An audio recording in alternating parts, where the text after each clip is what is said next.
শ্রেণীর শিক্ষার্থীদের জন্য আজকে বিজ্ঞান বিষয়ের উপর আমি একটি ক্লাস উপস্থাপন করতে যাচ্ছি। অষ্টম শ্রেণীর শিক্ষার্থীরা মনোযোগ সহকারে আমার ক্লাসটি উপভোগ করার জন্য বসো।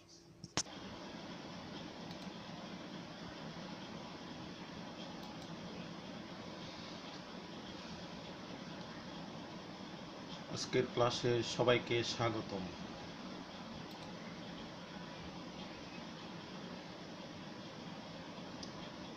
পরিচিতি, বিজ্ঞান অষ্টম শ্রেণী, সপ্তম অধ্যায়, পৃথিবী ও মহাকর্ষ।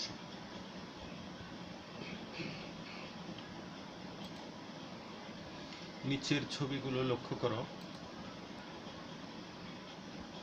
বালকটি 50 কেজি, লবণ 1 কেজি, গরুটি 90 কেজি। এখানে 50 কেজি, 90 কেজি এই শব্দগুলো দিয়ে কি বোঝানো হচ্ছে? তাহলে এগুলো দিয়ে বোঝানো হচ্ছে ভর। এখানে দেখা যাচ্ছে একটি নিত্যি বা পাল্লা, আরেকটা হচ্ছে স্প্রিং নিত্যি। তাইলে 1 কেজি লবণ মাপা হচ্ছে পাল্লা দিয়ে, আর স্প্রিং নিত্যি দিয়ে সাধারণত কি মাপা হয়? স্প্রিং নিত্যি দিয়ে বস্তুর ওজন মাপা হয়। তাহলে আজকে আমাদের পাঠ শিরোনাম হবে বস্তুর ভর ও ওজন। বস্তুর ভর ও ওজন নিয়ে আমরা আলোচনা করব। শিকনফল। এই পাঠ শেষে শিক্ষার্থীরা ভর ও ওজন কি তা বলতে পারবে, ভর ও ওজনের পার্থক্য উল্লেখ করতে পারবে, ভর ও ওজনের সম্পর্ক ব্যাখ্যা করতে পারবে।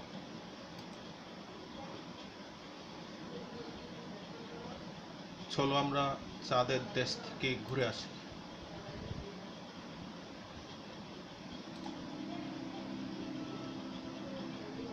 চাঁদের দেশে নভোচারীরা যারা চাঁদের দেশে গিয়ে অবতরণ করে, তারা এভাবে লাফিয়ে লাফিয়ে চন্দ্রপৃষ্ঠে চলাচল করে। কারণ চন্দ্রপৃষ্ঠে পৃথিবী পৃষ্ঠের মতো অভিকর্ষ ত্বরণ ক্রিয়াশীল নয়, সেজন্য সেখানে হাঁটা সম্ভব হয় না। চাঁদের বুকে ভারী লোকটি সহজে লাফাতে পারছে কেন? এই লোকটি পৃথিবীতে ফিরে আসলে এত সহজে লাফাতে পারবে কি? তাহলে মূলত চন্দ্রপৃষ্ঠে লোকটি যেভাবে লাফাতে পারছে, পৃথিবী পৃষ্ঠে সে তো তত সহজে লাফাতে পারবে না। কারণ হচ্ছে কি, পৃথিবী পৃষ্ঠে অভিকর্ষ ত্বরণ আমাদেরকে তার কেন্দ্রের দিকে টেনে ধরছে, আর চন্দ্রপৃষ্ঠে অভিকর্ষ ত্বরণের মান নাই বললে চলে, যা পৃথিবী পৃষ্ঠের তুলনায় 6 ভাগের 1 ভাগ। নিচের ছবিটি দেখো। এখানে একটা বাটখারা, 1 কেজি ওজনের একটা বাটখারা। তাহলে এটার বাটখারাটা ভর হচ্ছে 1 কেজি। তাহলে এটা একটা 1 কেজি ভরের বাটখারা। 1 কেজি বলতে কি বোঝায়? এখানে 1 কেজি পরিমাণ পদার্থ আছে, অর্থাৎ এখানে 1 কেজি পরিমাণ পদার্থ আছে, সেটা হচ্ছে 1 কেজি। যেমন আমরা লবণ, একটা লবণের প্যাকেট এক পাশে রেখে যখন আরেক পাশে 1 কেজি ভরের একটি বাটখারা রাখলাম, তখন এটা ব্যালেন্স হয়ে গেল, তখন বোঝা গেল লবণ প্যাকেটটা ভর 1 কেজি।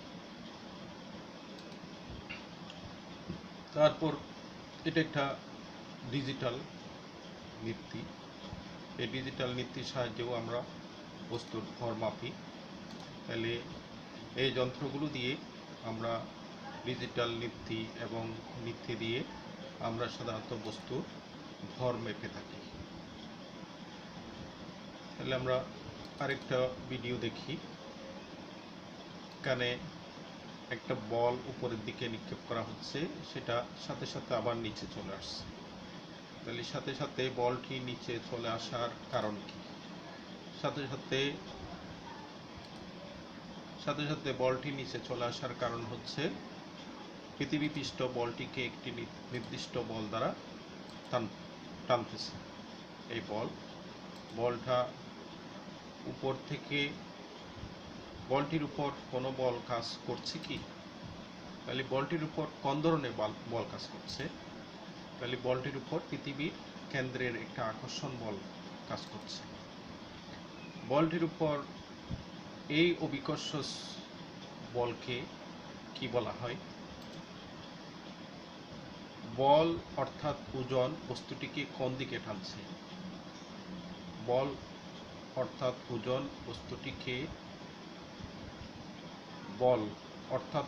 বস্তুটিকে কোন দিকে টানছে? তাহলে আমরা দেখতে পাচ্ছি পৃথিবীর কেন্দ্রের দিকেই টানছে। তাহলে বল অর্থাৎ ওজন পরিমাপ করা হয় কিভাবে? তাহলে mkg বস্তুর ভর যদি হয়, তারপর অভিকর্ষ ত্বরণ যদি g metre per second square হয়, তখন ওজন W = mg, অর্থাৎ ভর ইন্টু অভিকর্ষ ত্বরণ, এবং ওজনের একক হচ্ছে নিউটন। তাহলে বলের সাথে ওজনের সম্পর্ক হচ্ছে ভরের সাথে, বস্তুর ভরের সাথে ওজনের সম্পর্ক হচ্ছে ওজন W = mg, অর্থাৎ ওজন সমান ভর ইন্টু অভিকর্ষ ত্বরণ। তাহলে ওজনের একক নিউটন।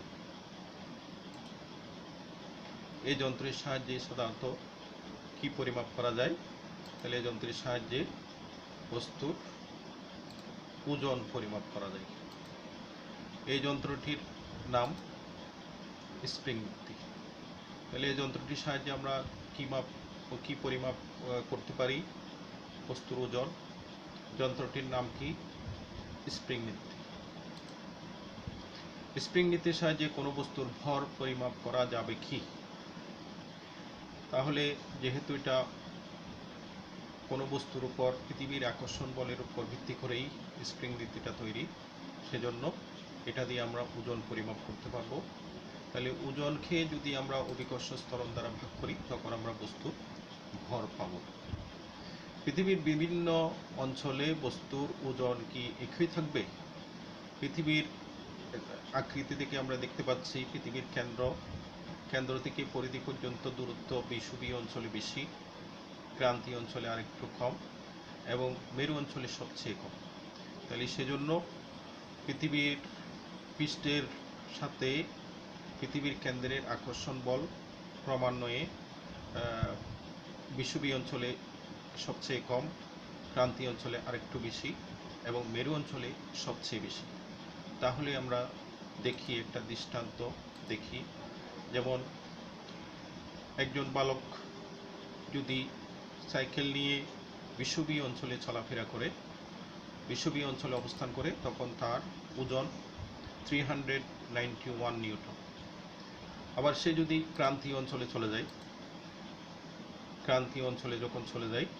তাহলে ক্রান্তীয় অঞ্চলে তার ওজন 392 নিউটন।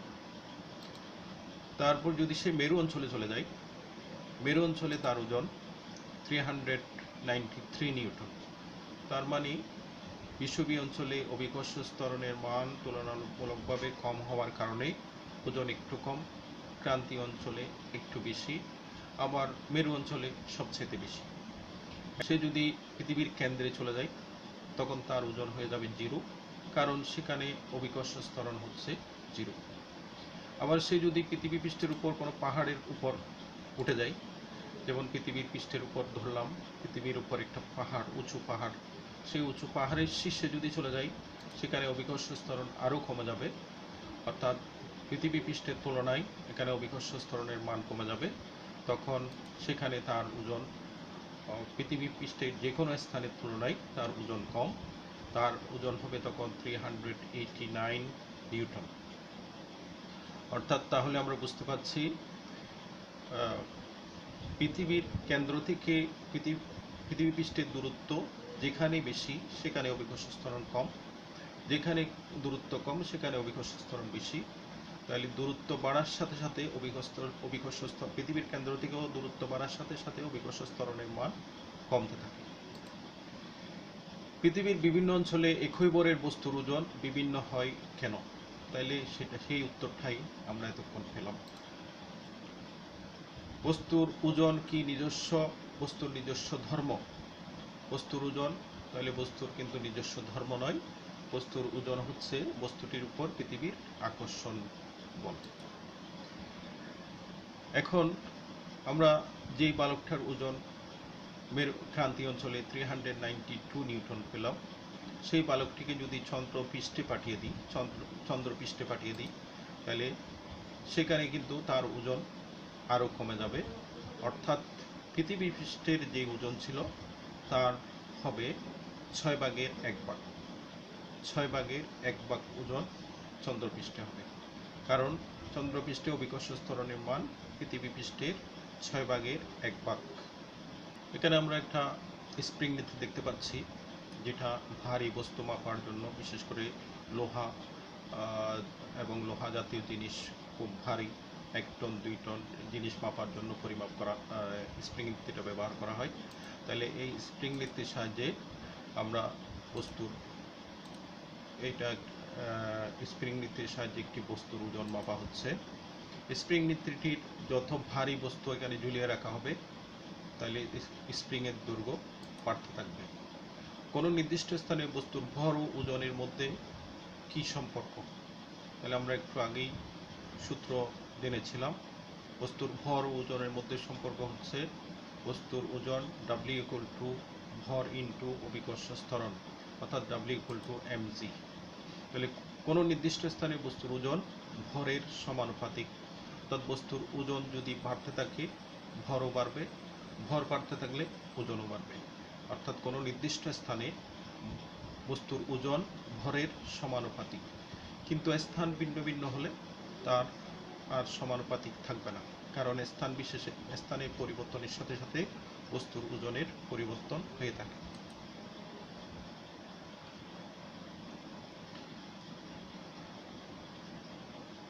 দলগত কাজ। এই নভোচারী চাঁদে গিয়ে দেখলো সেখানে সে এক লাফে প্রায় 18 ফুট উপরে উঠতে পারছে, কিন্তু পৃথিবীতে সে ততটুকু লাফিয়ে উঠতে পারত না। এর কারণ ব্যাখ্যা করো। মূল্যায়ন। তাহলে কোনো বস্তুর ভর মহাবিশ্বের সকল স্থানে একই থাকে, ওজন বস্তুর সমানুপাতিক, ওজন বস্তুর নিজস্ব ধর্ম, নিচের কোনটি সঠিক? তাহলে ক 1 2, খ 1 3, গ 1 2 3, ঘ 2 3। তাহলে আমাদের সঠিক উত্তর হচ্ছে খ 1 2।